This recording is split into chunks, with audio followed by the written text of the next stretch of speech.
Can you believe what we are hearing right now?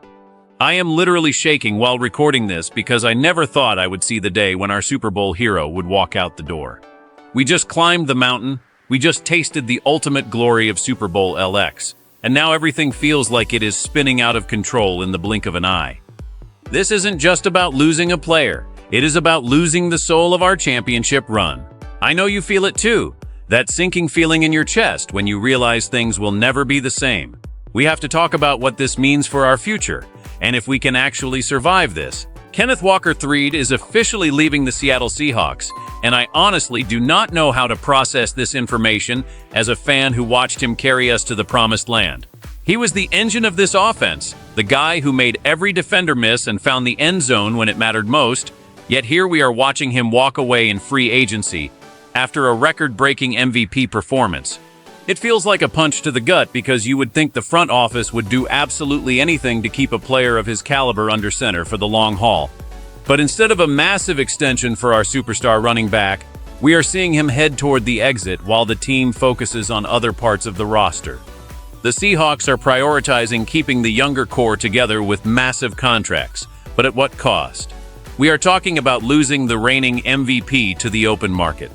It is reported that the Kansas City Chiefs and other heavy hitters are already circling like sharks, ready to snatch up the best playmaker we have had in years. I keep asking myself why we couldn't make the numbers work. Was the price tag simply too high, or is there something happening behind the scenes that we don't know about yet? The front office is trying to spin this as a strategic move to maintain long-term flexibility, but how do you replace those explosive runs and the leadership he brought to the huddle? My heart is breaking for this backfield because Kenneth wasn't just a stats guy. He was the identity of our physical brand of football. Now, we are left wondering who is going to step up and fill those massive shoes. Is the plan to rely on the remaining young talent, or are we about to see a massive decline in our offensive production? The management is betting the house on the rest of the young nucleus, hoping that the collective strength can outweigh the loss of one individual superstar. But let's be real, you don't just replace an MVP with a committee and expect the same results. This is a massive gamble that could either solidify our future or lead us back into a rebuilding phase faster than anyone expected. The tension in Seattle right now is at an all-time high because the fans are demanding answers. We want to know if this was a choice or a failure to negotiate. As we look at the empty spot in our locker room, the weight of this departure is starting to settle in, and it feels heavier than any trophy we just won. This news is absolutely crushing for all of us in the 12th man right now. If you are as shocked as I am about this move, hit that subscribe button and like the video so we can keep this community strong. We need to stick together because things are about to get even crazier with our young stars. Jackson Smith-Njigba is now the focal point of this entire franchise, and the pressure on his shoulders just increased by 1,000%. With Kenneth out of the picture, the Seahawks are doubling down on Jackson as the primary engine of the passing game, rewarding him with a record-breaking contract extension that signals a complete shift in offensive philosophy. We all know he has the hands and the route-running ability to be a perennial Pro Bowler, but can he carry the entire weight of a championship-caliber team without the threat of a dominant run game? This is where it gets interesting because the front office is basically telling us that they believe the future of Seattle football is through the air. They are locking him up for the long term, making sure that our star receiver stays in the Emerald City for his prime years. It is a bold move to invest so much capital in one side of the ball while letting your most explosive weapon leave for nothing.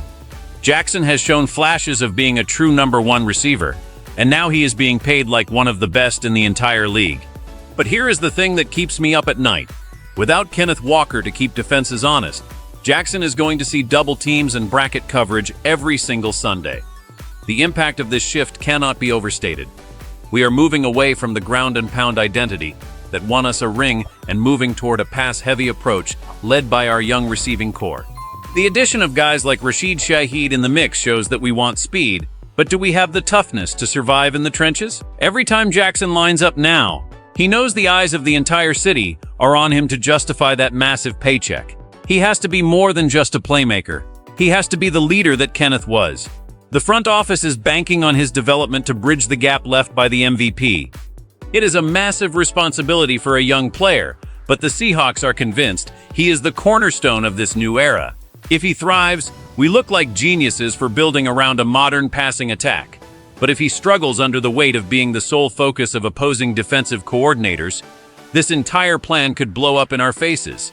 We are seeing a fundamental transformation of the Seattle Seahawks right before our eyes, and Jackson Smith-Njigba is the face of it all. The stakes have never been higher for him, or for our coaching staff, as they navigate this transition. The context of this entire situation is actually quite complex when you look at the salary cap and the long-term health of the organization. Managing a roster after a Super Bowl victory is notoriously difficult because everyone wants to get paid. And the Seahawks are trying to avoid the post-championship slump that hits so many teams. By letting Kenneth Walker III walk, they are making a cold, calculated business decision to preserve their ability to sign multiple young starters rather than sinking all their money into a single running back position, which historically has a shorter shelf life. It is a move that analytics departments love, but fans absolutely hate, because it lacks the emotional connection we have with our stars.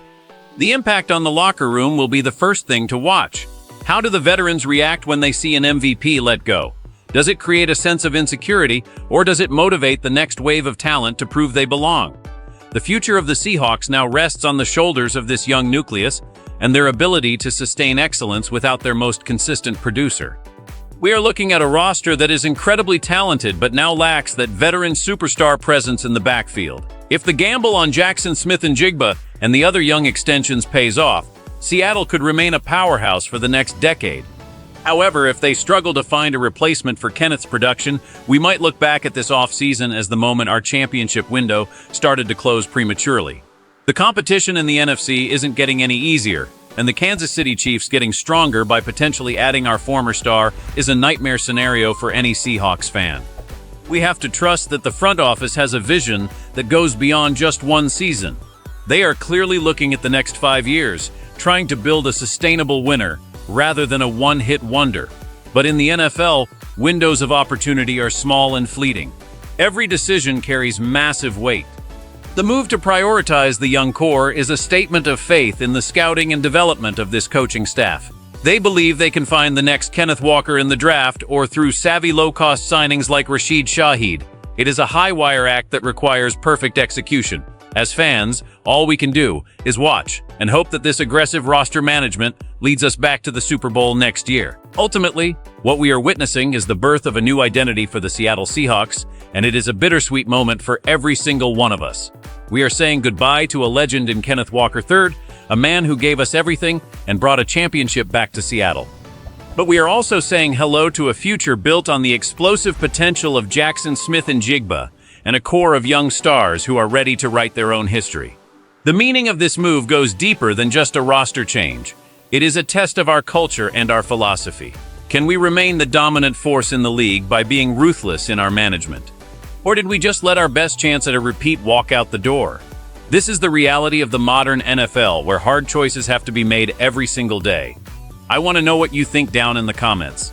Is the front office making a brilliant long-term move by investing in the youth? Or are they making a historic mistake by letting an MVP walk away? Do you think Jackson can carry this team on his own, or are we going to regret this the moment the season starts? Your voice matters because we are the 12th man, and we are the ones who ride with this team through the highs and the lows. Don't forget to subscribe and hit that notification bell because this offseason is far from over, and we will be here for every single update. We will keep fighting, we will keep cheering, and no matter who is on the field, it is always Go Hawks.